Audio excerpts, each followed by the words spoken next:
नादिन नारे में UAP gas field सावण पारां 18 सालनि खां हलंदड़ 42 स्कूल बंदि करण ऐं 73 उस्तादनि खे नौकरीअ तां फ़ारिग़ करण करे सवें शागिर्दनि जी तालीम दाव ते लॻल आहे।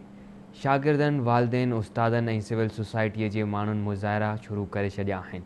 उन ई हवाले सां रिपोर्ट करे रहियो आहे पीराणो साहिल बंबरो। यूपी गैस फील्ड जे तावन सां नारे तालके में हलंदड़ 42 स्कूलनि खे अचानक बंदि करण वारे फैसले खां पोइ न सिर्फ़ पेरेंट्स परेशान आहिनि, पर उन्हनि स्कूलनि में पढ़ंदड़ हज़ारे शागिर्द तालीम जहिड़े आला ज़ेवर खां महरूम थी रहिया आहिनि। उन हूंदे बि उन स्कूल में जेके कमु कंदड़ 42 उस्ताद आहिनि, उन्हनि जो रोज़गार बि दाव ते लॻी वियो आहे। पर इन मामले ते हिन तक जे चूंडियल MNA, MPA ऐं जो तोड़े जेका लाॻापियल इंतज़ाम आहे, को बि कख भञी बीणो न कयो आहे। अॼु अहिड़ी रीति यूपी गैस फील्ड सावण जे आॾो सवें शागिर्दनि, वालिदैन ऐं सिविल सोसाइटी जे माण्हुनि धरणो हयो ऐं इहा घुर कई त फौरी तौर ते जेके 42 स्कूल बंदि कया विया आहिनि, उन्हनि खे खोलियो वञे ऐं उस्तादनि खे पघारूं ॾिनियूं वञनि। हिन धरणे में शरीक उस्तादनि, शागिर्दनि, वालिदैन ऐं समाजी तंज़ीमुनि जे माण्हुनि आवाज़ TV न्यूज़ सां ॻाल्हाईंदे चयो आहे त 3 में एजुकेशन डिपार्टमेंट सां असांजी कमिटमेंट कई हुई OMV गैस कंपनी त असां जेके हिते बंदि पियल स्कूल आहिनि उहे हलाइणु चाहियूं था।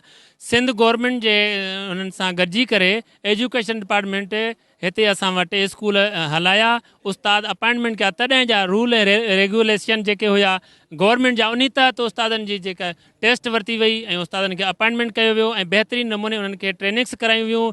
TRC ऑफिस खोली वई, मॉनिटरिंग सिस्टम हलायो वियो, बहितरीनु सिस्टम हलंदो आयो। बदकिस्मतीअ सां हींअर जेके आहिनि स्कूल 2018 खां यूपी गैस कंपनी आई आहे त स्कूल बंदि करे उस्तादनि खे रोज़गार मां कढियो वियो आहे। हाणे असांजा स्कूल बंदि करे असांखे ठप जवाबु ॾेई छॾियो अथनि त असां स्कूलनि जे हलाइण जी पोज़ीशन में न आहियूं।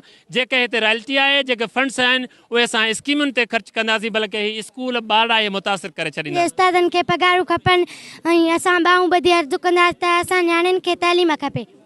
महिरबानी करे उस्तादनि खे पघारूं बि ॾिनियूं वञनि, जेके फैसिलिटियूं आहिनि उस्तादनि खे ॾिनियूं वञनि। हिननि ॿारनि खे छा असां धाड़ियल बणायूं या DC साहब वारनि जो जेको प्रोग्राम हुजे या चोर बणायूं? तालीम न हूंदी जहालत में इहो ई कमु कंदा असांजा ॿार, ॿियो छा कंदा? असां अहिड़ो गज़ब छो थो कयो वञे? 2003 खां वठी जीअं स्कूल हलंदा तमामु बहितर तालीम अची रही।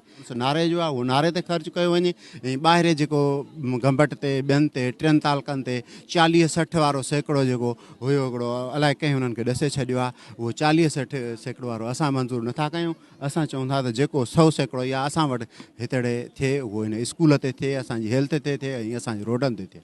तालीम खपे। ॿियो सर असांजे उस्ताद न पघार मिले न कुझु, सर असांजा उस्ताद असांखे मिलनि ऐं तालीम मिले, असांजी तालीम न बंदि थी वञे ऐं असांजे उस्तादनि खे पघार महिरबानी करे ॾियो वञो। वालिदैन, उस्तादनि ऐं सिविल सोसाइटीअ जे माण्हुनि जो चवणु हुयो त इंतज़ामिया खे घुर्जे फौरी तौर हिन मामले जो नोटिस वठे, न सिर्फ़ एहतिजाजी मुज़ाहिरनि ऐं धरननि जो दाइरो वसी कयो वेंदो, पर जेकॾहिं ज़रूरत पई त वज़ीर आला सिंध जे वज़ीर आला हाउस आॾो बि धरणो हणंदासीं। पीराणो साहिल बंबरो, आवाज़ TV न्यूज़, नारो।